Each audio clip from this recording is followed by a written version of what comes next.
Yes, what is good, people? Conversion rate optimization hacks, volume 1. Let's get straight into this.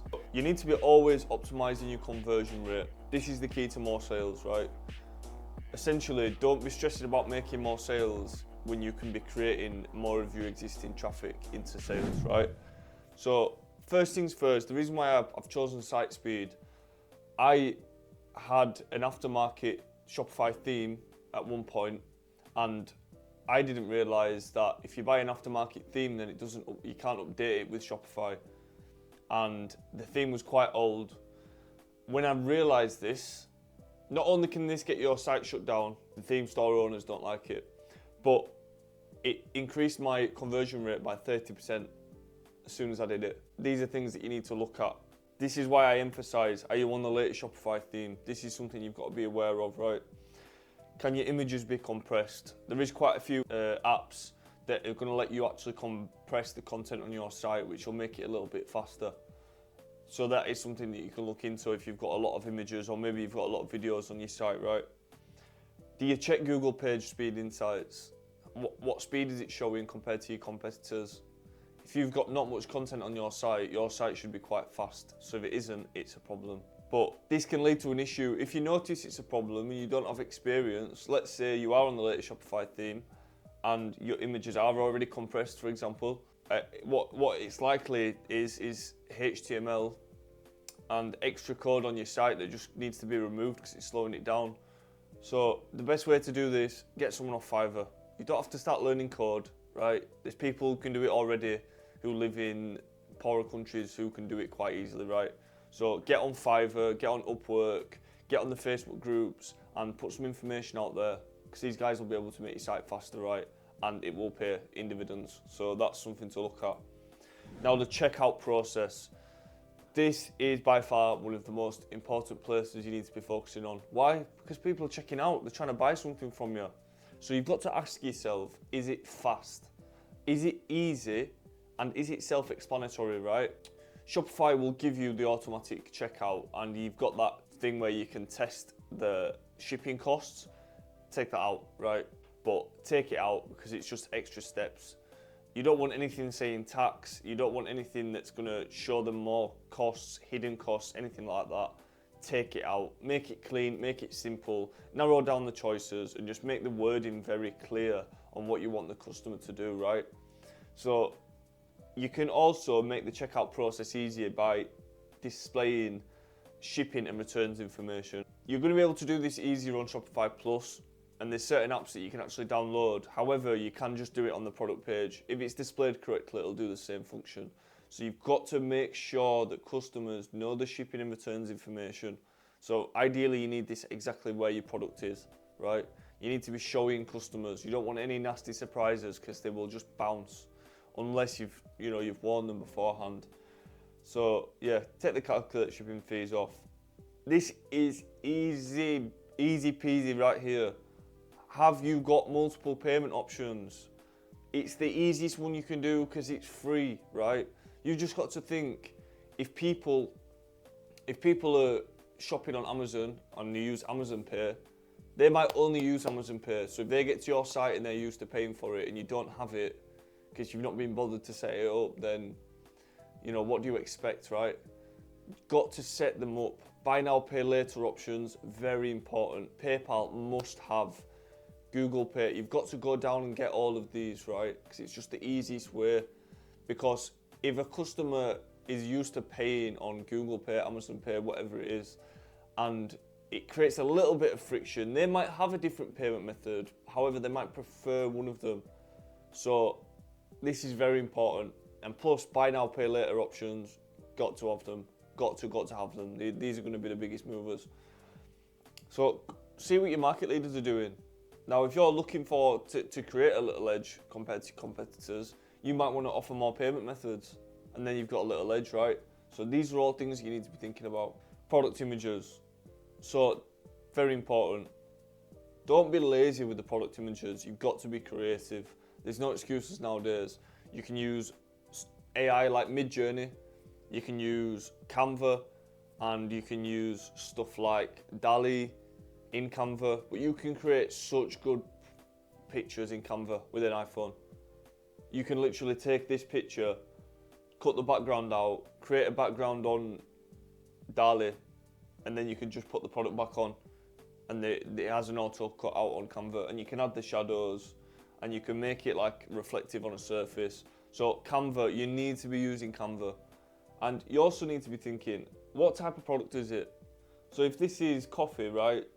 Do you want to show the coffee in a mug? Maybe. So what type of product is it? Does it need to be shown in use? Because nine times out of 10 it will.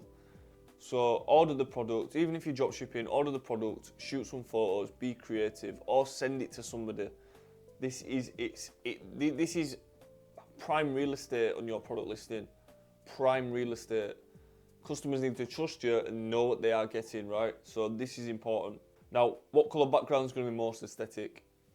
So what I do see is I just see a plain white background quite a lot. Not all products look good on a plain white background. It's nice to have, if you look on all top fashion houses, they will have a slight variation of white, and it's colour code F1, F1, F1, F1, F1, right? It's a slight variation, and it just looks way better and way more luxury. So put your stuff on that background, put the shadows on, add whatever bits you can, infuse some AI with it, and it's just going to look way better, right? And also, this you can use this space as an advertorial. You can create benefits with the product, show the product in use, add some colour, and you can create a story timeline just on the images itself. This might want to reflect what's further down the page, but use this prime real estate wisely, especially if you're selling low ticket products, because you need this information on, right? You want to create an advertorial style thing. Again, in Canva. Just make it in Canva. Don't overcomplicate it. Doesn't need to be perfect. You can use other businesses for the reference point. It's all out there, just got to think smart. Social proof, right? How can you improve on this? So you've probably got social proof on your website, but let's say if you were doing Trustpilot and you just had it at the bottom of the page, well, you might want to add something like this, where you've got the reviews right next to the product. And you might want to add something like, if you were selling a back pain product, you might want to add a doctor's recommendation from a real doctor, of course. So yeah, you want to be adding these things. You want to see what you can improve on. And it's always good to get an actual human on there, a human on your website. Human elements are always good, even if it's just a hand, right? So if you can get a testimonial from a customer or a family friend that's used your product, put the picture of them on the site and put it closer to the product page, separated from the mass review section that you have. That can be really strong and powerful, because people trust people. People want to see, it just makes it more real, right? And just make sure they look real. I mean, if you're getting your reviews off AliExpress, it's not bad because it is the same product. You can do it, it's not unethical, but do they look real? If you've changed them, do they look real? Do they look like what people would say?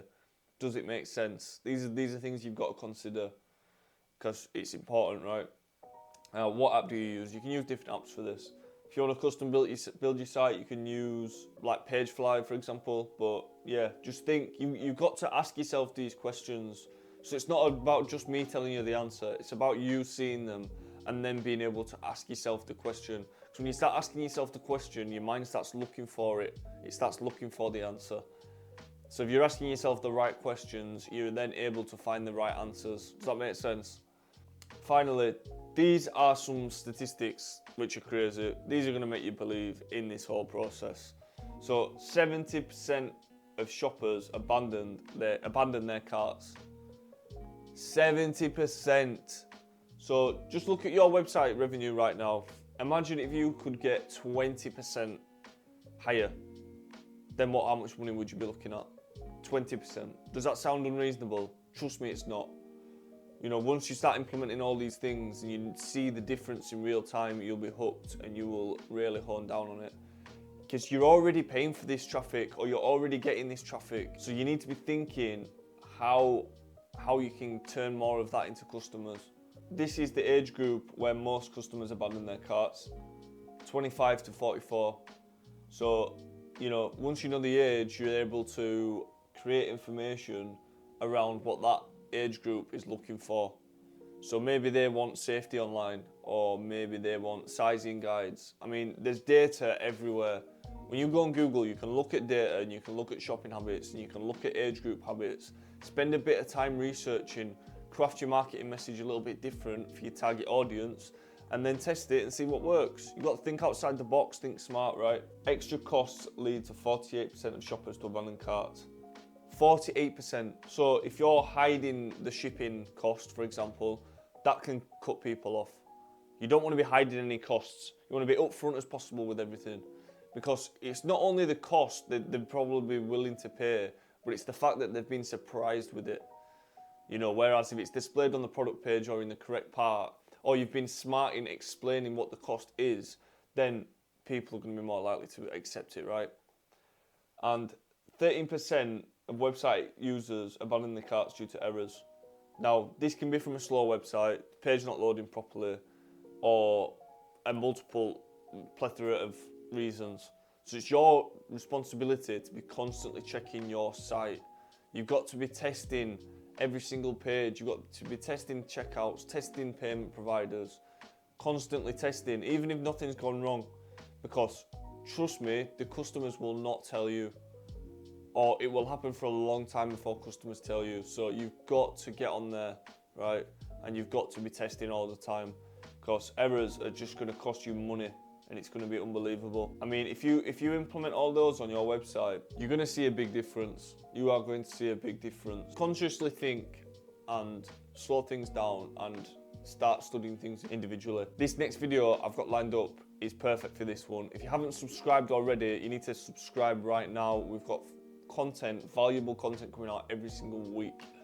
So with that one, peace. Let's get it.